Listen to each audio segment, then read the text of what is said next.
کنو چیرته داسې کېدای شي چې کله مونږ مړ شوي اوسو او خاوري شو او د هډوکو مجموعه شو په هغه وخت کې مونږ بیا ژوندي را پاتول شو او آیا زمونږ د تیرو وختونو پلرونه نیکونه به هم را پاتول شي؟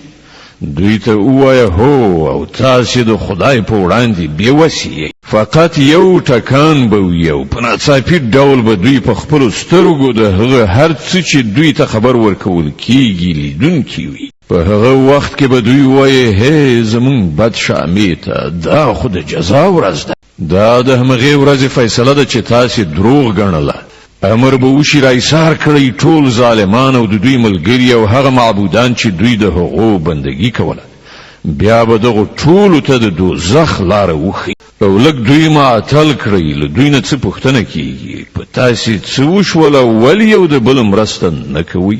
او نن خو دوی په خپله خپل ځانونه یو بل ته سپاري. له هغه وروسته به دوی یو بل ته مخ واړوي او یو له بله به پوښتنې شروع کړي. پیروان به خپلو رهبرانو ته ووایي تاسې مونږ ته له یمن لوري یعنې د خیر غوښتنې په بڼه راتلی. هغوی به ځواب ورکړي نه بلکې تاسې په خپله ایمان راوړونکي نه وئ. زمونږ پر تاسې څه زور نه و، تاسې په خپله سرغړونکي وئ. په پای کې مونږ د خپل پروردګار د دغه فیصلې مستحق شو چې مونږ د عذاب خوند څکونکي یو. مونږ تاسې بېلارې کړئ. بېشکه مونږ په خپله بېلارې شوي وو.